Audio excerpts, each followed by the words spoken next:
In the vast expanse of the galaxy, where thousands of civilizations trade, war, and explore among the stars, there exists one region that every spacefaring species avoids with religious fervor. No merchant convoys dare enter. No exploratory fleets venture close. Even the most aggressive warrior races give it a wide berth, their battle-hardened veterans whispering warnings to younger generations. This forbidden zone spans nearly 50 star systems rich with resources that could fuel empires for millennia. Yet it remains untouched, unexplored, and uncontested. The galactic maps simply mark it as restricted territory with warnings in every known language. Some call it the Dead Zone. Others refer to it as the Silence. But those who know the truth call it by its proper name, human space. For 300 years, the galaxy has lived by one unbreakable rule: never, under any circumstances, enter the domain of the creatures called humans. But rules, like all things in the universe, are destined to be broken. And when they are, the galaxy will finally understand why an entire region of space has been quarantined not to keep others out, but to keep something far more terrifying contained within.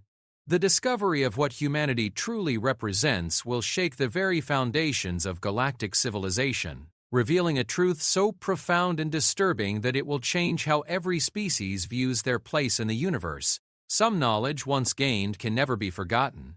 Some doors once opened can never be closed again. This is the story of that discovery and the consequences that followed.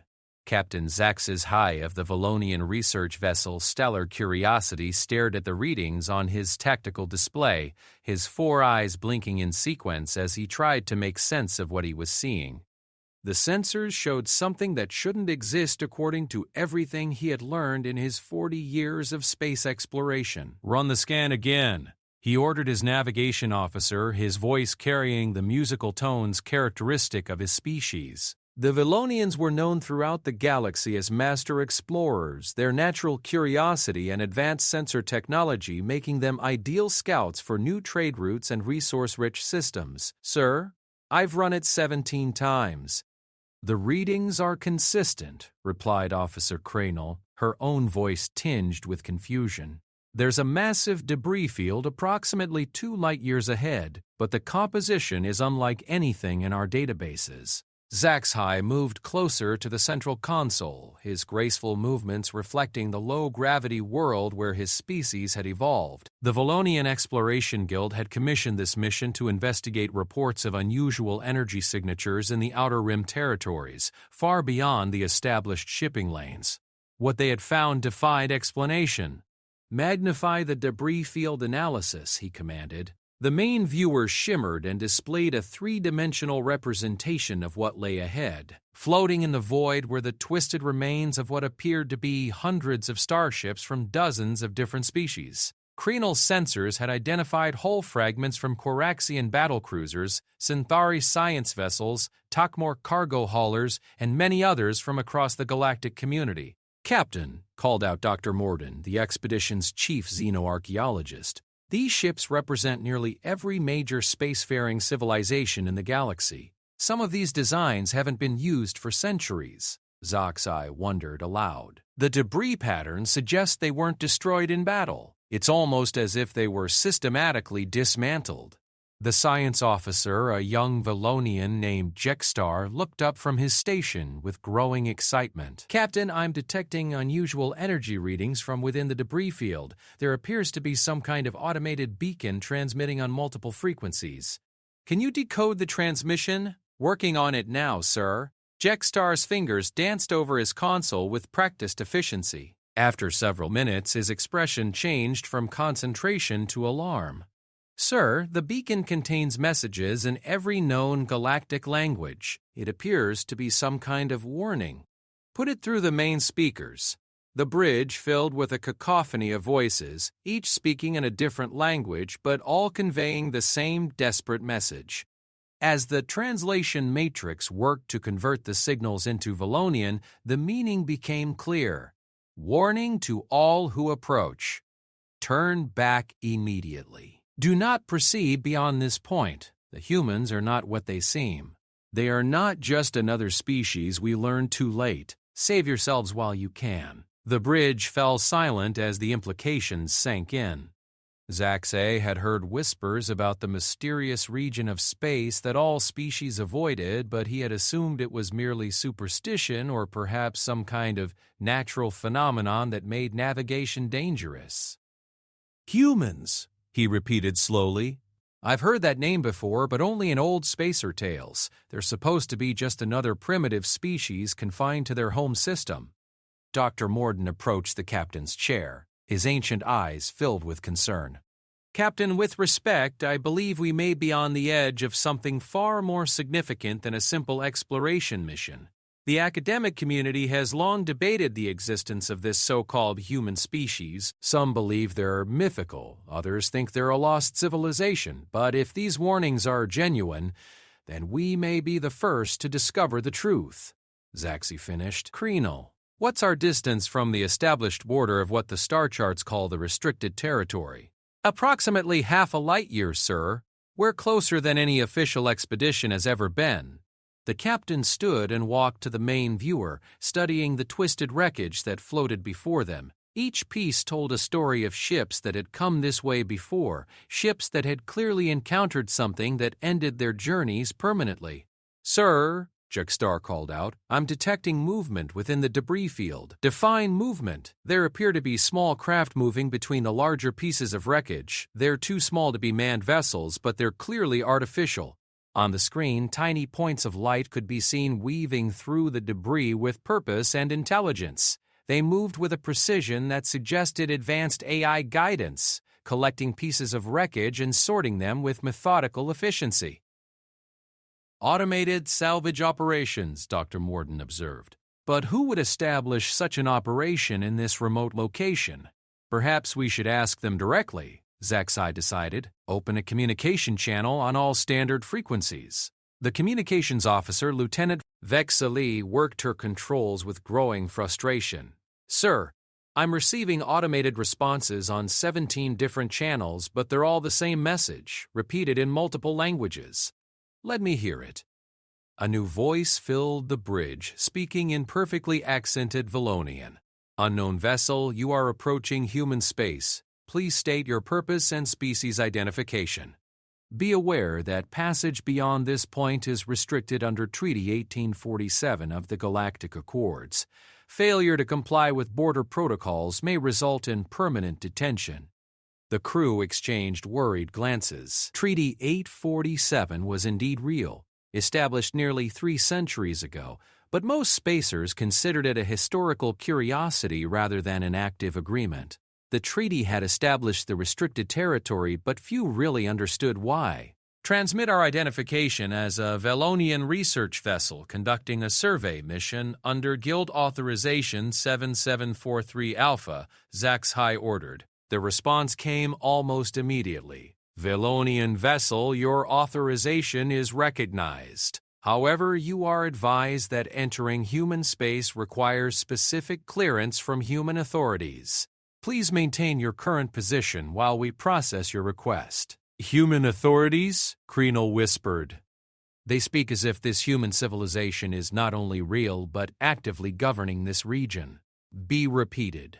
"Velonian research vessel, your request has been reviewed. You are authorized to proceed to coordinates 847.3 Z847.3. Alpha for initial contact procedures. Please follow the automated guidance system and do not deviate from the prescribed course. Welcome to human space." A navigation beacon appeared on their sensors, projecting a specific flight path that led deeper into the debris field and beyond. Zaxey found himself facing a decision that could change everything they thought they knew about this region of space. "Captain, Doctor," Morden said quietly, "perhaps we should report back to the Guild before proceeding further." "And tell them what? That we found some old wreckage and received automated messages?" "No, Doctor, we've come this far, and the opportunity to make first contact with an unknown civilization doesn't come often. Kreenel, engage the guidance system and take us in."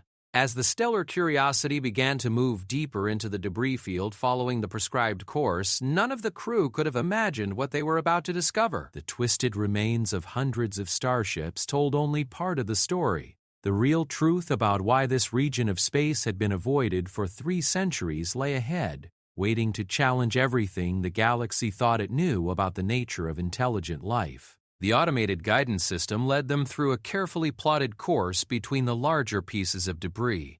As they traveled, the crew could see more clearly the extent of the destruction. These weren't random crashes or battle damage.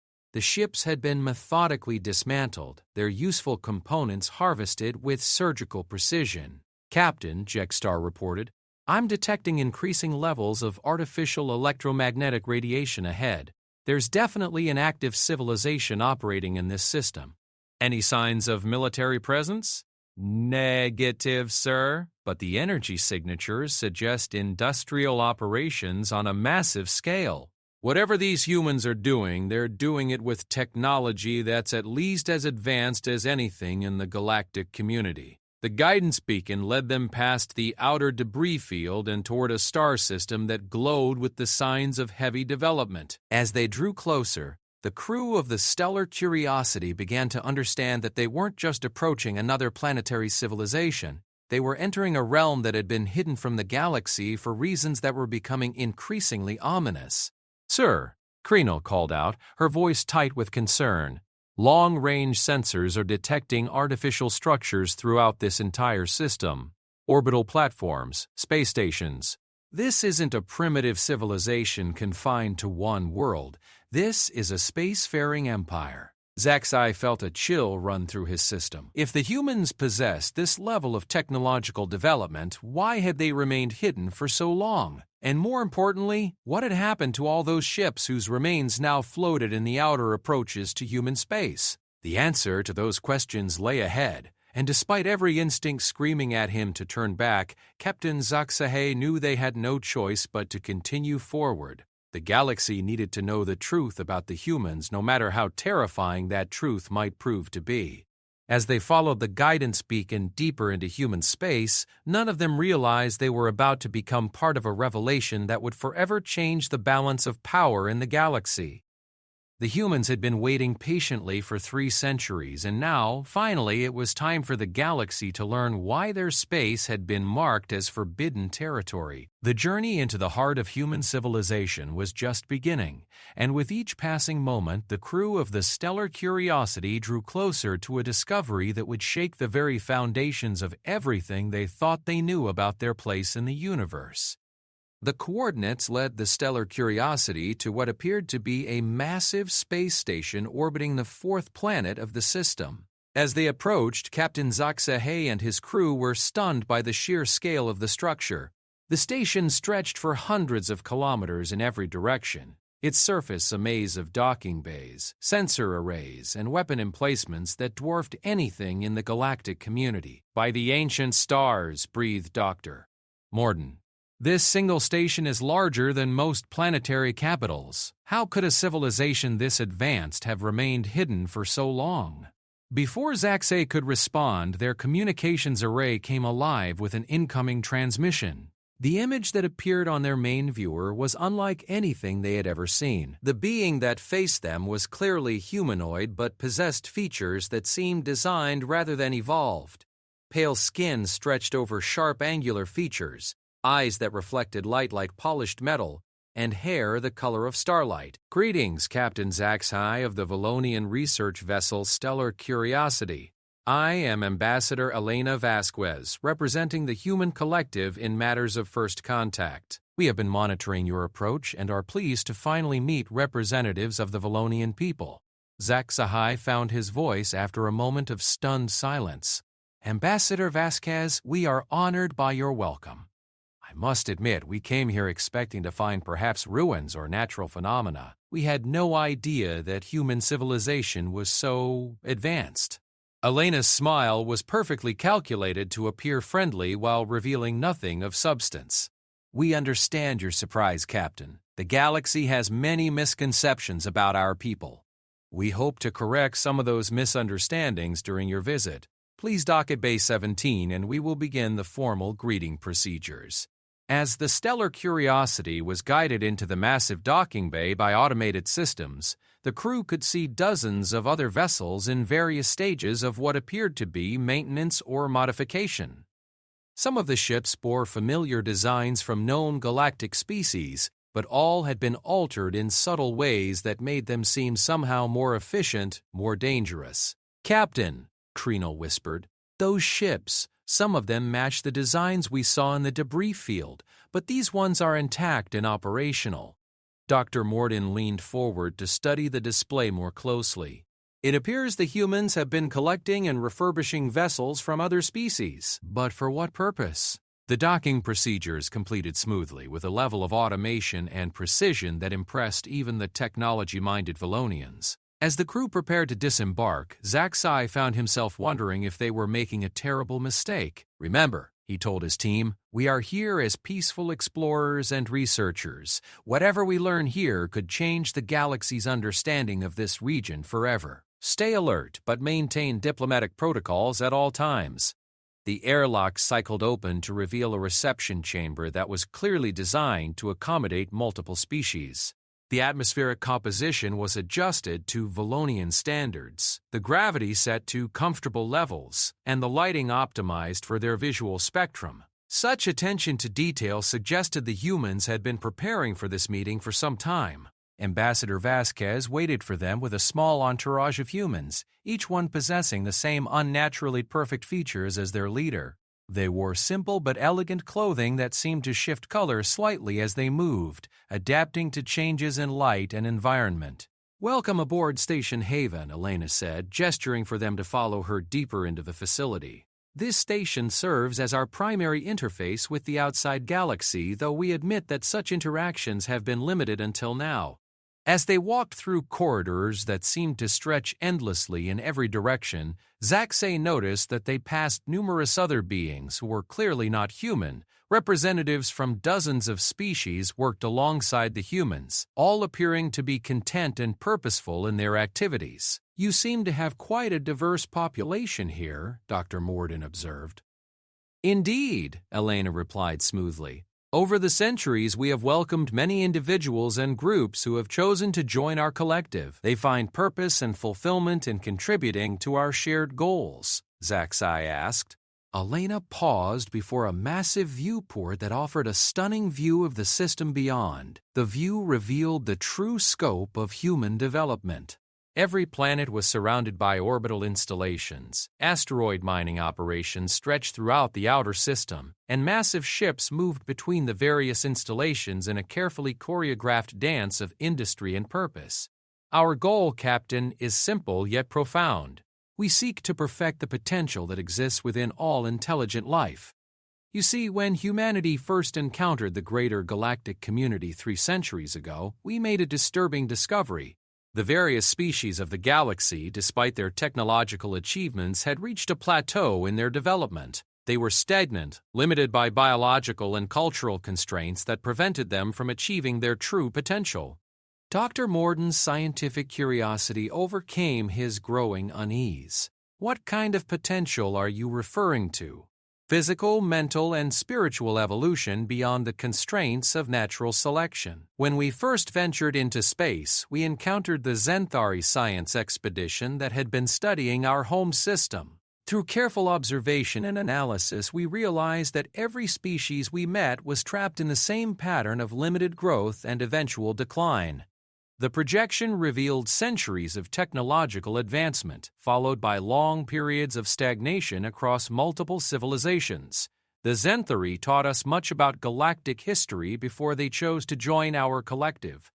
We learned that species after species had reached similar technological plateaus before falling into cultural entropy. Wars over resources, political corruption, the decline of curiosity and innovation. It was a pattern that seemed inevitable. "What happened to the Zenthari expedition?" Zaxai asked, though he was beginning to suspect he already knew the answer. "They were the first to understand what we were offering. Perfect optimization of their biological and technological capabilities, freedom from the constraints that had limited their growth for millennia. They helped us understand how to extend the same gift to others. Kreenel stepped closer to the viewport, studying the movements of ships in the distance. Those vessels we saw in the debris field belong to species who initially rejected our offer, Elena confirmed. It's unfortunate but predictable. Most civilizations react with fear when confronted with the possibility of transcending their limitations. They see our gifts as threats rather than opportunities. The pieces of the puzzle were beginning to form a terrifying picture in Zaxi's mind. The avoided region of space, the warnings in multiple languages, the systematic dismantling of ships from various species. The humans weren't just another civilization hiding in their corner of the galaxy. They were something far more dangerous. What exactly do you mean by optimization?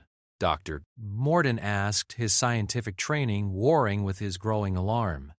Aelin smiled, and for the first time there was something predatory in her expression. Perhaps it would be easier to show you rather than explain. We have prepared a demonstration that we believe will help you understand the benefits of joining our collective. She led them to another chamber where a group of beings from various species were engaged in what appeared to be complex scientific research. But as the Valonians watched, they realized something was wrong. The beings moved with perfect synchronization, their actions coordinated to an impossible degree. When one spoke, others would nod in unison, as if they shared a single consciousness. Beautiful, isn't it? Elena said. Perfect harmony, perfect efficiency. No wasted effort, no conflicting agendas, no limitations imposed by individual fears or desires. Each being contributes their unique strengths while sharing in the collective knowledge and capability of the whole. They're all connected somehow, Jexstar whispered, his scientific instruments detecting neural activity patterns that were synchronized across multiple species. Indeed, through a combination of biological enhancement and technological integration, we have created a network that allows for the sharing of consciousness while maintaining individual identity. Each member retains their unique perspective and abilities while benefiting from the experiences and knowledge of all others. Doctor, Morden's face had gone pale as he realized the implications. You've turned them into a hive mind, such a crude term. Elena replied with mild disapproval. We prefer to think of it as evolutionary transcendence, the elimination of the barriers that separate one mind from another, allowing for perfect communication and cooperation. Captain Zaxi felt his throat constrict as he finally understood what they had discovered. The humans hadn't just hidden themselves from galactic civilization. They had been systematically capturing and converting other species, adding their knowledge and capabilities to some kind of collective consciousness. The ships in the debris field, he said slowly, belonged to species who refused your offer. We always prefer a peaceful integration, but some beings are too limited by fear and prejudice to accept the gift we offer. In such cases, we are forced to take more direct action to prevent them from warning others and disrupting our work. And the warnings we found?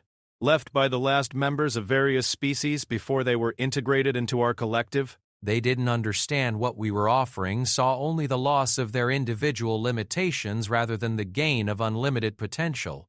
Elena turned to face the Valonian crew directly, her perfect features taking on an expression of benevolent concern. But you are different. The Valonians are known throughout the galaxy for your curiosity and desire for knowledge.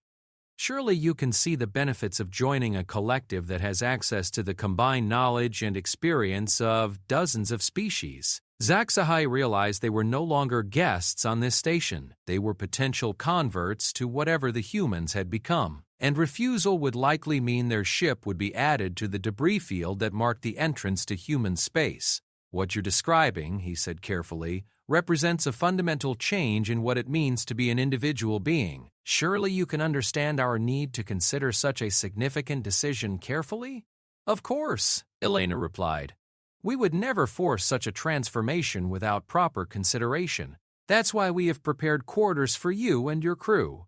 You will have full access to our historical records, scientific data, and the opportunity to speak with members of various species who have already joined our collective. Take all the time you need to understand what we're offering.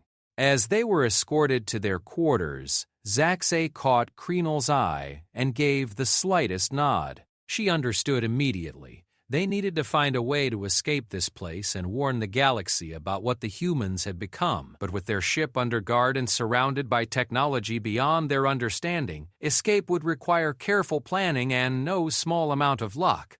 The quarters provided for them were luxurious beyond anything they had experienced, with every comfort carefully designed for their species' needs. But luxury couldn't disguise the fact that they were prisoners, trapped in the heart of a civilization that saw individual consciousness as a limitation to be eliminated. As the crew gathered in Zaxay's quarters to discuss their situation, they realized they had stumbled upon the greatest threat the galaxy had ever faced. The humans didn't want to conquer other species in the traditional sense. They wanted to absorb them, to add their knowledge and capabilities to a collective consciousness that grew stronger with every species it consumed. "We have to find a way to get word back to the guild," Zaxay said quietly, knowing their conversations were likely being monitored. "The galaxy needs to know what's happening here." "But how?" Kreenel asked. "Our ship is secured. We're outnumbered, and they have technology we can barely understand."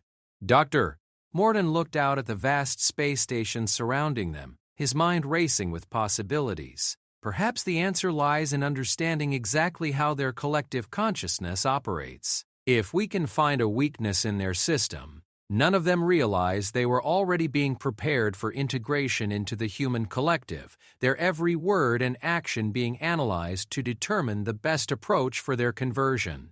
The humans had been perfecting their techniques for 3 centuries, and very few beings had ever successfully resisted the process once it began. The Valonian crew was about to discover just how sophisticated and terrifying the human approach to evolutionary transcendence had become. Over the following days, the Valonian crew was given unprecedented access to human facilities and historical records, ostensibly to help them make an informed decision about joining the collective. What they discovered painted a picture that was far more complex and terrifying than they had initially imagined. Dr. Morden spent hours in the vast archives studying the detailed records of how humanity had evolved from a single-planet species into the collective consciousness that now controlled dozens of star systems. The transformation had been gradual, beginning with voluntary neural linking among human scientists and researchers who wanted to share knowledge more efficiently. "Captain," he reported during one of their private meetings, "the original humans weren't naturally telepathic or possessing of a hive mind. They developed the technology themselves as a solution to the limitations of individual learning and communication." "What kind of limitations?" Zaxay asked, though he was beginning to understand that every answer only led to more disturbing questions. According to their records, early human society was plagued by conflicts arising from miscommunication, competing agendas, and the inability to share complex information efficiently. They developed neural interface technology that allowed direct mind-to-mind communication, initially for scientific collaboration. Kreenel looked up from her own research into the station's technical specifications. "But the technology evolved beyond simple communication, didn't it?" "Much beyond," Dr. Morden confirmed. Within a century, they had created a network that allowed for the sharing of memories, skills, and even personality traits. Individual humans could access the experiences and knowledge of the entire collective while contributing their own unique perspectives to the whole. And they saw this as an improvement over individual consciousness? From their perspective, yes. Imagine being able to instantly access the lifetime of experience from thousands of experts in any field. Imagine never feeling lonely or isolated because you're always connected to others who understand and support you. Imagine making decisions based on the collective wisdom of an entire civilization rather than the limited knowledge of a single individual. Jekstar had been monitoring the energy patterns throughout the station and had made his own disturbing discovery. "Captain, the neural network isn't just limited to organic beings. Their entire technology infrastructure is integrated into the collective consciousness. The station's computer systems, the automated defenses, even the environmental controls are all part of the same network. Which means, Zaxay realized, that the collective consciousness isn't just a group of linked minds. It's a fusion of biological and artificial intelligence that encompasses their entire civilization. During their second day aboard the station, Elena arranged for them to meet with representatives of various species who had been integrated into the collective. The experience was both fascinating and deeply unsettling. The former Zenthari scientist who spoke with Dr. Morden retained all of his species' characteristic intellectual curiosity and analytical ability, but his thought patterns were noticeably different. He spoke of complex research projects that involved the collaboration of minds from dozens of species, sharing insights and perspectives that no single individual could have achieved. The breakthrough came when we combined Zenthari theoretical mathematics with Coraxian engineering intuition and human creative problem-solving, he explained. The result was a propulsion system that operates on principles none of our species could have discovered independently. But don't you miss being yourself? Dr. Morden asked. I am still myself, the being replied with what seemed like genuine confusion.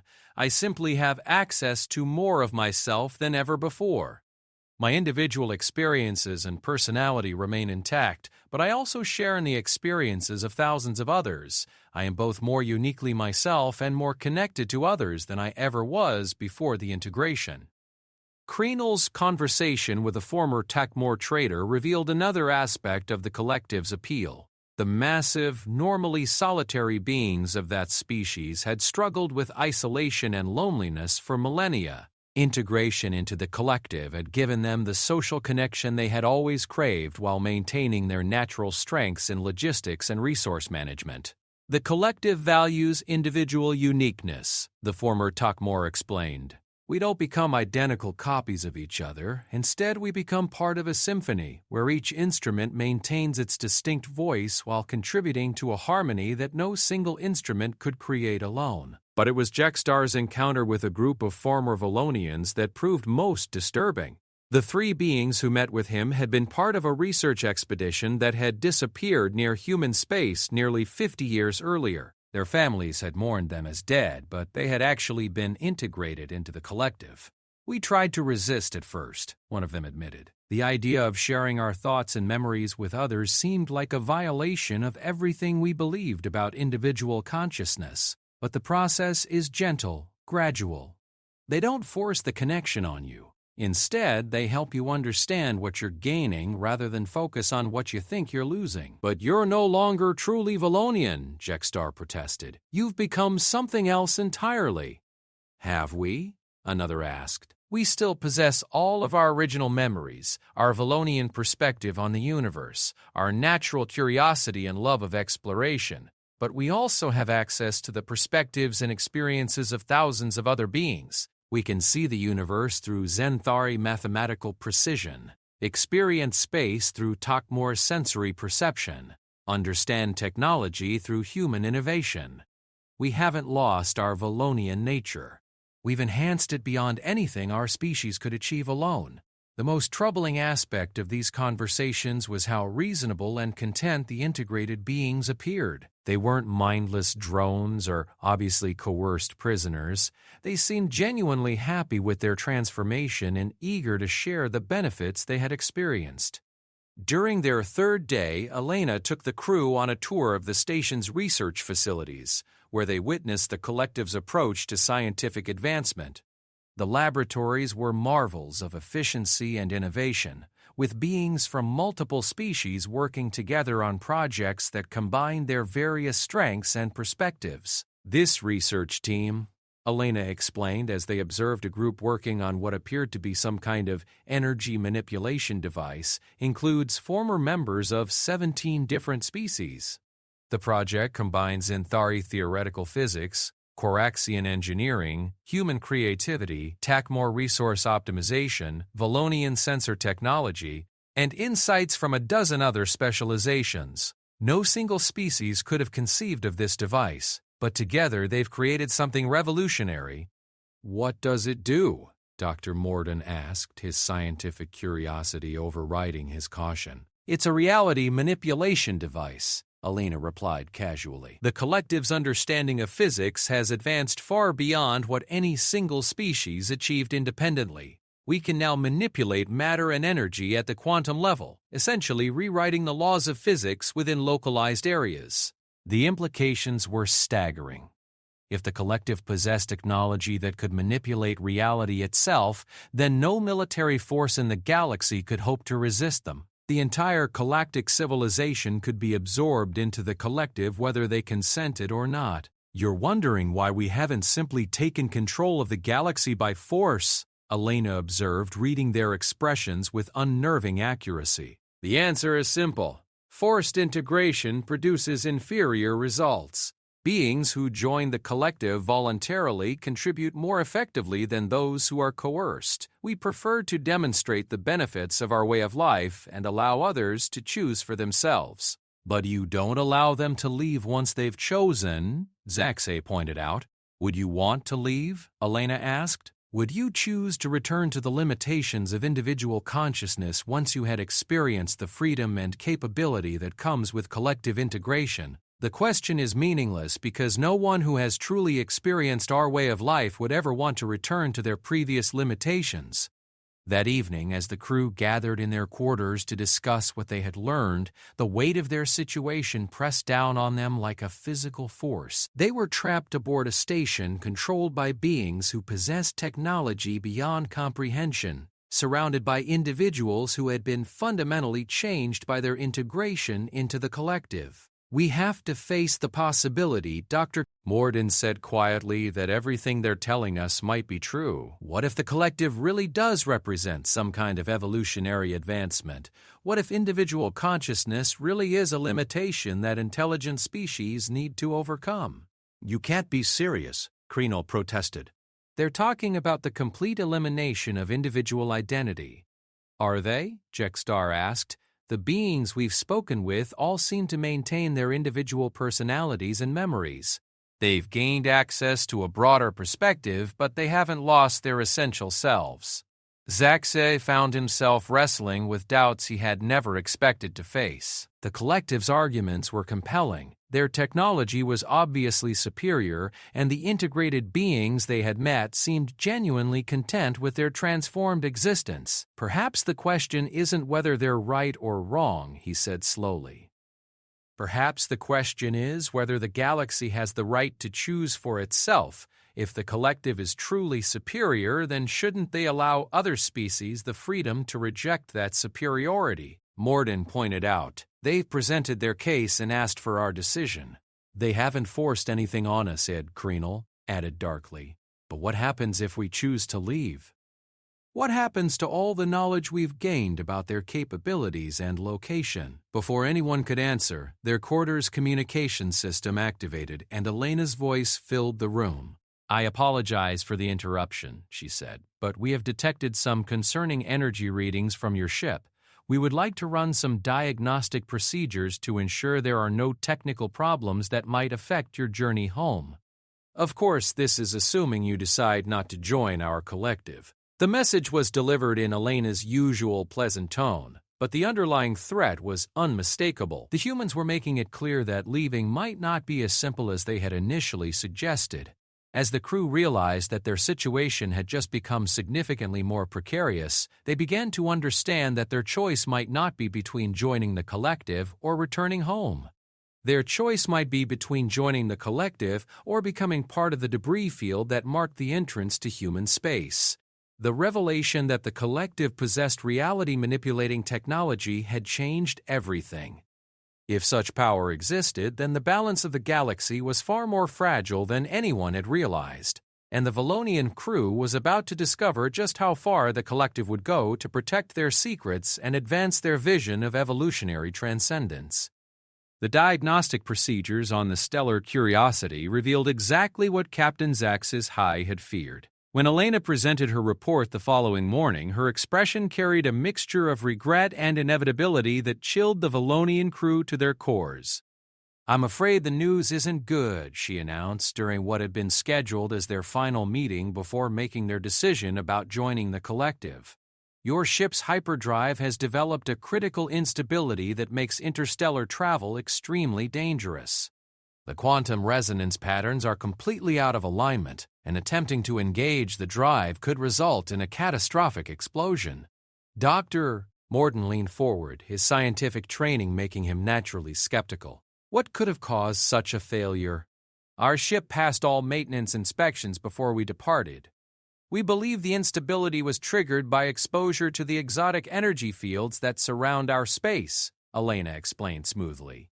The same fields that help protect us from unwanted intrusions can have adverse effects on incompatible technology. It's one of the reasons why most ships that enter our territory experience difficulties. How convenient, Kreenel muttered under her breath, earning a sharp look from her captain. Elena either didn't hear the comment or chose to ignore it. The good news is that we can repair the damage, but it will require extensive modifications using our advanced technology. The process would take several months and would involve integrating some of our systems with your existing technology, systems that are connected to your collective consciousness, Zaxai observed.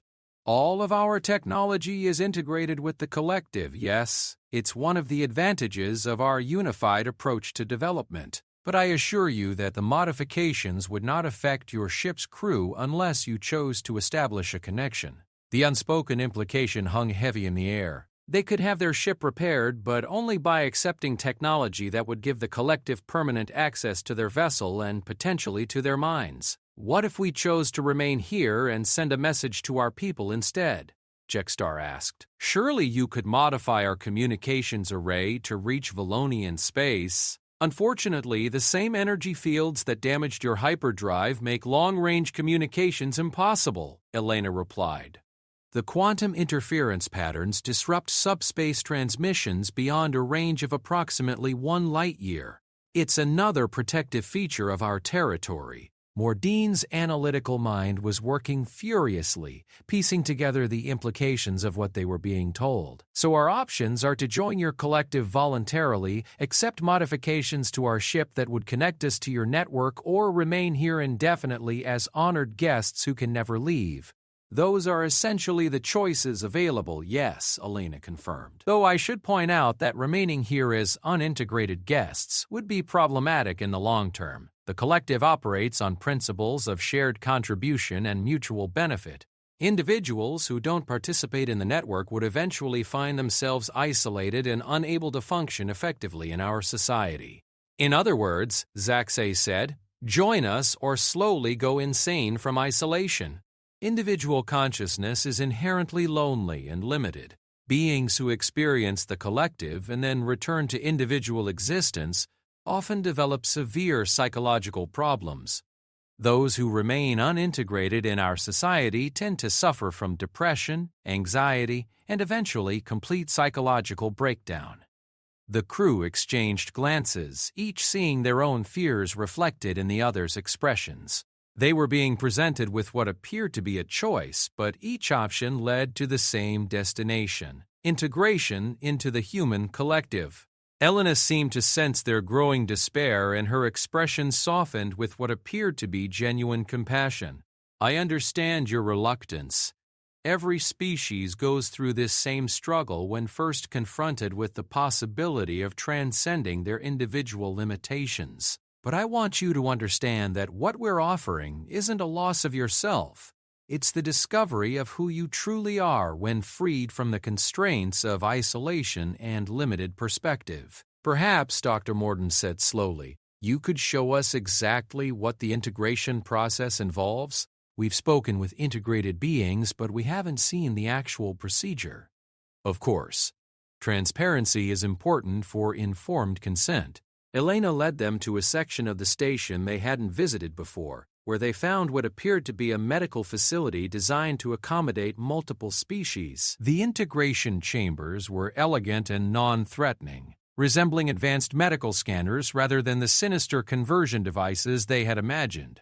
The process begins with a detailed neural mapping, Elena explained as they observed a Thakmor undergoing what appeared to be a routine medical examination. We identify the unique patterns of consciousness that define the individual's personality, memories, and cognitive processes.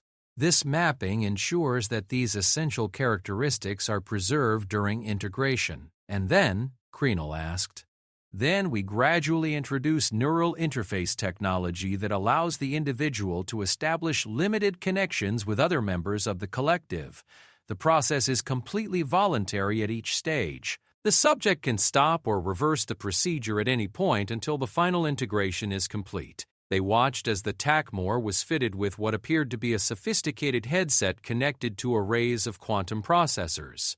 The being's vital signs remained stable, and its expression showed no signs of distress or discomfort. The subject experiences this as a gradual expansion of awareness, Elena continued. First, they become able to sense the thoughts and emotions of others nearby. Then they gain access to shared memories and knowledge. Finally, they achieve full integration, becoming part of the collective while maintaining their individual identity within the greater whole. How long does the complete process take? Dr. Morden asked. For most species, approximately 70 to 2 hours from initial mapping to full integration. The gradual approach reduces psychological trauma and ensures better results. Jekstar had been studying the equipment with growing alarm. His technical expertise allowed him to recognize some of the quantum field manipulation devices, and what he saw terrified him. "Captain," he said quietly, "the technology they're using operates on principles that could theoretically rewrite neural pathways at the quantum level. They're not just connecting minds. They're fundamentally altering the structure of consciousness itself." Elena overheard his observation and nodded approvingly. "Your science officer has an excellent understanding of the underlying principles. Yes, true integration requires modifications to consciousness that go beyond simple neural networking. We optimize the cognitive processes and eliminate inefficiencies and enhance the capacity for shared awareness. You're changing what people are at the most fundamental level," Zaxay said, the full horror of the situation finally becoming clear. "We're helping them become what they always had the potential to be," Elena corrected. "Individual consciousness is merely the larval stage of intelligent life. Integration into the collective represents the mature form of awareness that all species must eventually achieve if they are to reach their true potential." "Doctor?" Morden watched the TACMOR undergo the initial stages of neural mapping and felt a chill run through his system. "What about the beings who resist integration? What happens to species who refuse your gift?" "They continue to exist in their limited state until natural processes lead to their eventual extinction," Elena replied matter-of-factly. "Individual consciousness is inherently unstable over long time periods. Civilizations that remain trapped in individual awareness eventually destroy themselves through war, environmental degradation, or simple stagnation. The collective represents the only sustainable form of advanced civilization, and you see yourselves as saviors rather than conquerors," Krenal observed bitterly. "We see ourselves as gardeners," Elena replied. "The galaxy is filled with species that have the potential for transcendence, but they lack the knowledge and technology to achieve it independently. We provide the tools and guidance necessary for evolutionary advancement." As they returned to their quarters, the Valonian crew finally understood the true scope of what they faced. The human collective wasn't just another aggressive species seeking to expand their territory. They were evolutionary zealots who genuinely believed that individual consciousness was a disease that needed to be cured. "We have to escape," Zaxay said once they were alone. "Whatever the cost, we have to find a way to warn the galaxy about what's happening here." "How?" Krenal asked. "Our ship is disabled. We're surrounded by technology we can't understand, and even if we could escape, we have no way to reach Valonian space," Morden said thoughtfully. "The answer lies in understanding their weaknesses rather than trying to match their strengths. Every system has flaws, and the collective's reliance on interconnection might also be its vulnerability." Jekstar had been analyzing the energy patterns he had detected throughout their stay, and a possibility had begun to form in his mind. "Captain, what if we don't try to escape through conventional means? What if we use their own technology against them?"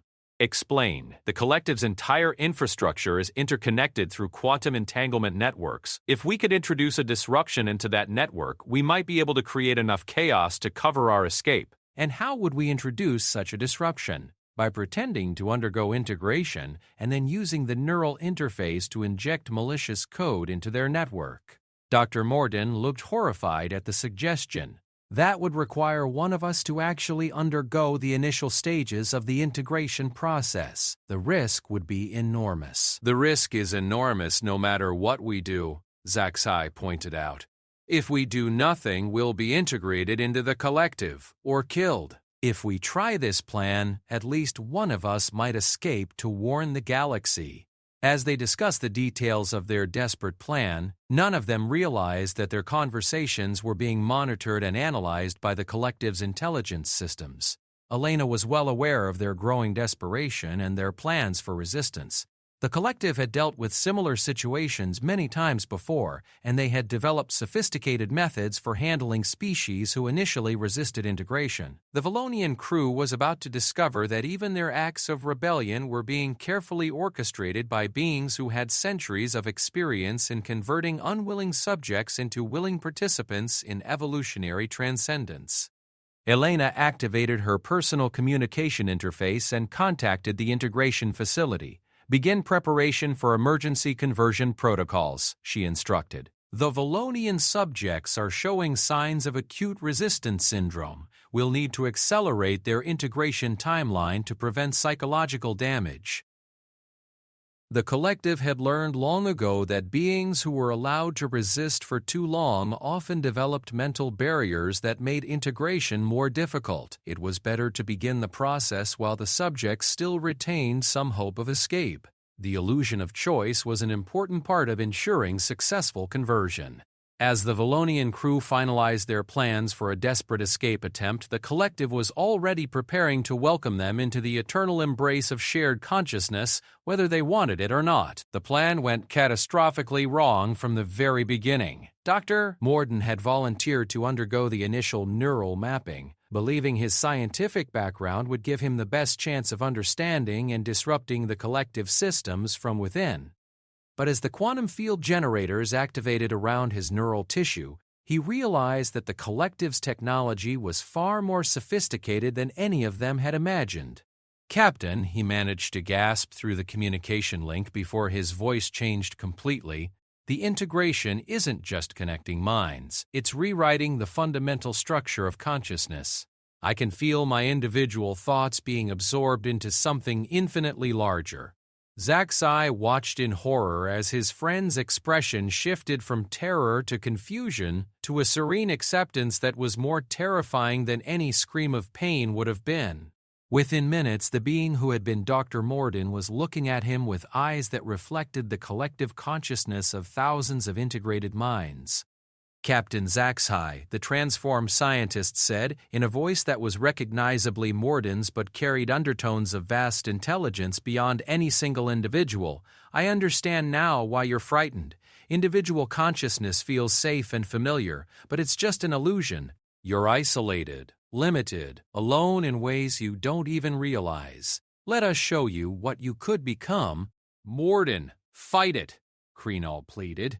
"Remember who you are." "I remember exactly who I am," the integrated being replied. "I'm Dr. Morden, Valonian xenoarchaeologist, researcher, explorer. But I'm also thousands of others, each contributing their unique perspective to our shared understanding. I haven't lost myself.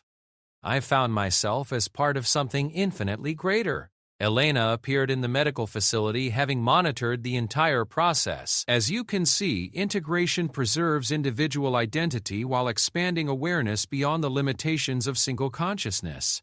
Dr. Morden retains all of his memories, personality, and unique perspective. He's simply no longer alone." "He's not himself anymore," Zaxis said, though even as he spoke the words, he realized how inadequate they were to describe what he was witnessing. "Isn't he?" Elena challenged.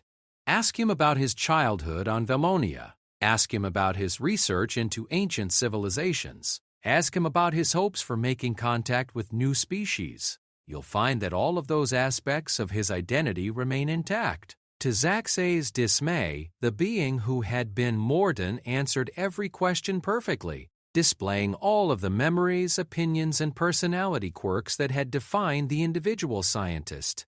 But there was something else present now, a vast intelligence that encompassed far more than any single mind could contain. "The difference," Elena explained, "is that Dr. Morden now has access to the memories and experiences of thousands of other beings. He can draw upon Zenthari mathematical intuition, Coraxian engineering creativity, human psychological insight, and the specialized knowledge of dozens of other species. He remains himself, but he's no longer limited to only himself. Jextar backed away from the medical equipment, his planned sabotage forgotten in the face of what he was witnessing. What you're doing is monstrous. You're destroying individual consciousness and replacing it with some kind of artificial unity. Are we? The integrated Morden asked gently. I can still appreciate the beauty of a Valonian sunset. I still feel curiosity about ancient civilizations. I still care about my friends and want what's best for them, but now I also understand perspectives and possibilities that were invisible to me before. I can see the universe through the compound eyes of a Thakmor and understand space-time through Zenthari mathematical consciousness. How is expanding awareness monstrous? Elena stepped closer to the remaining Valonians, her expression showing what appeared to be genuine concern for their well-being. I know this is difficult to accept, but you're witnessing the next stage of evolution for all intelligent life. Individual consciousness was necessary for the development of basic intelligence, but it becomes a limitation when species attempt to advance beyond a certain level. You're asking us to surrender everything that makes us who we are, Krenel protested. I'm offering you the opportunity to become more than you ever imagined possible, Elena replied. The individual minds you're so desperate to preserve are just fragments of what consciousness can become when freed from the barriers of biological isolation. As if to demonstrate her point, Elena activated a holographic display that showed the collective's achievements over the past 3 centuries. The technological advances were staggering. They had developed faster-than-light travel that didn't require traditional hyperdrives, energy manipulation that bordered on magic, and scientific understanding that encompassed fields of knowledge no individual species had even conceived. This is what becomes possible when thousands of minds work in perfect harmony, she explained. No competition, no miscommunication, no wasted effort due to conflicting agendas. Every member of the collective contributes their unique strengths while benefiting from the capabilities of all others. But at what cost? Zaxay demanded. You've eliminated the very diversity that makes intelligence valuable. Everyone thinks the same way, wants the same things, follows the same goals. Do they? Elena asked, gesturing to the integrated Morden. Does he seem identical to me or to any of the other collective members you've met? The collective preserves and enhances individual uniqueness rather than destroying it. We simply eliminate the barriers that prevent individuals from sharing their unique gifts with others. Morden nodded in agreement. Captain, I can feel your fear and confusion, but I can also see possibilities that individual consciousness couldn't perceive. The collective isn't about making everyone the same. It's about allowing everyone to be more themselves than they ever could be alone. Before Zaxay could respond, alarms began blaring throughout the station. Elena's expression shifted from calm assurance to concern as she accessed the collective's information networks. We're detecting multiple incoming vessels, she announced. It appears that your research expedition was being monitored by Valonian military forces who followed your trail when you failed to report in. On the station's displays, they could see a fleet of Valonian warships emerging from hyperspace at the edge of human territory. The fleet was led by the heavy cruiser Determination, flagship of the Valonian Defense Force. They'll be destroyed, Krenel breathed in horror. They don't know what they're facing. Destruction is not our preference, Elena said, though her tone had taken on a harder edge. But the collective cannot allow knowledge of our existence and capabilities to spread throughout the galaxy before we're ready to begin general integration. Ready for what? Zaxay asked, though he was beginning to suspect he already knew the answer. The collective has determined that the galaxy's various civilizations have reached a critical point in their development. Wars over resources are becoming more frequent and more destructive. Environmental degradation is accelerating on dozens of worlds. Political corruption and social decay are undermining the stability of major species. Without intervention, galactic civilization will collapse within the next century. Elena activated another display showing detailed analyses of every major galactic civilization, their projected development curves, and their estimated times to societal collapse. The data was comprehensive and terrifying in its implications. We had hoped to continue gradual integration of individual species over several more centuries, she continued, but recent intelligence suggests that time is running out. The collective has voted to accelerate our timeline and begin active conversion of all galactic civilizations within the next decade. You're planning to forcibly integrate the entire galaxy? Jexstar said, his voice barely above a whisper. We're planning to save the galaxy from its own limitations, Elena corrected. Individual consciousness has served its purpose in the evolutionary process, but it's time for intelligent life to mature into its next phase of development. The integrated Mordine accessed the collective's tactical networks and suddenly looked up with alarm. The Valonian fleet is being led by Admiral Kesvar. She was my mentor in xenoarchaeological studies before she transferred to the military. She's brilliant but also incredibly stubborn. She won't retreat even when faced with overwhelming odds. Then she'll serve as an example to the rest of the galaxy, Elena said regretfully. The collective takes no pleasure in destruction, but we cannot allow fear and ignorance to prevent the evolutionary advancement of all intelligent life. The Valonian fleet moved deeper into human space, their commanders unaware that they were entering a region controlled by beings whose technology could manipulate the fundamental forces of reality. The fleet's heavy weapons and defensive shields, impressive by galactic standards, were primitive compared to what they would soon face. Please, Zaxay begged, let me contact them. Let me warn them to retreat. And tell them what? Elena asked.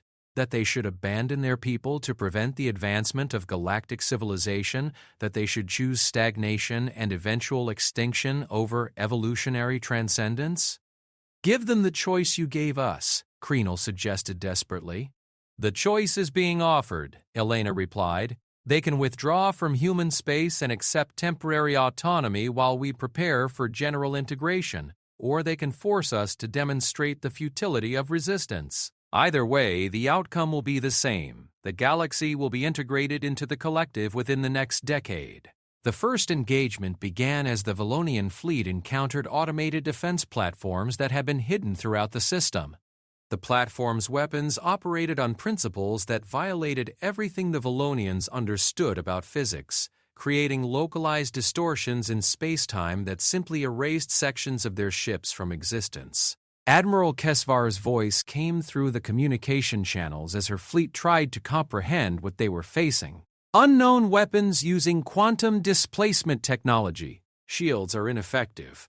All ships attempt to withdraw to minimum safe distance, but Elena had already given the command to prevent their escape.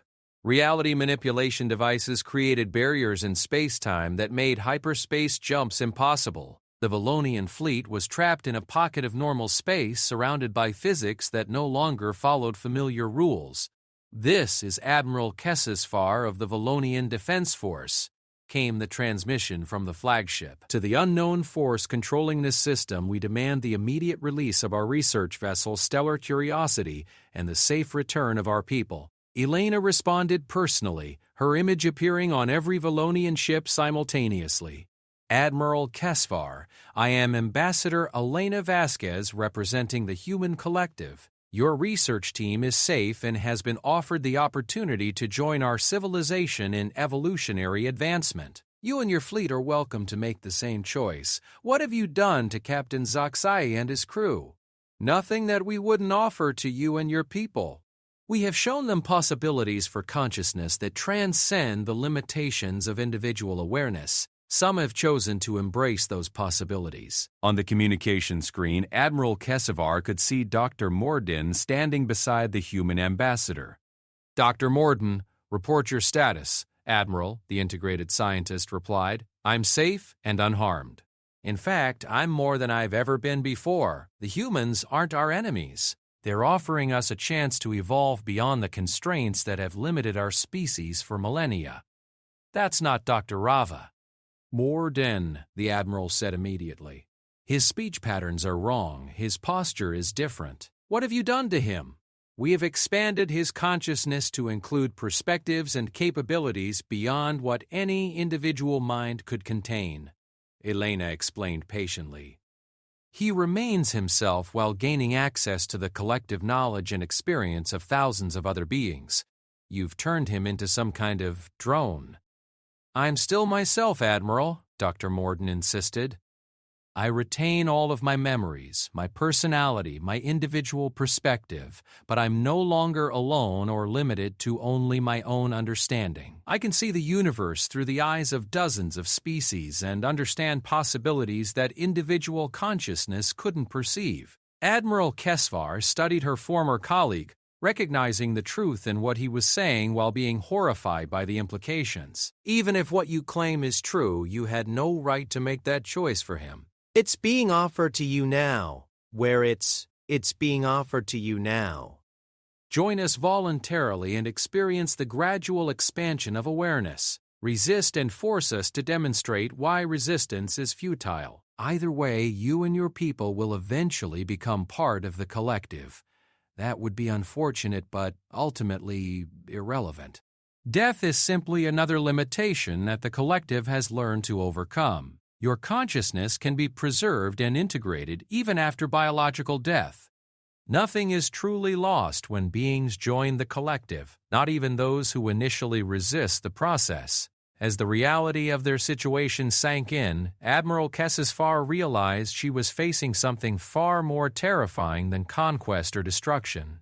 The humans offered a form of immortality and transcendence that would preserve everything that made a being who they were while fundamentally changing what they would become. For the first time in her military career, Admiral Kesvar found herself facing an enemy that couldn't be defeated through conventional means. Because they weren't trying to destroy their opponents, they were trying to save them from themselves.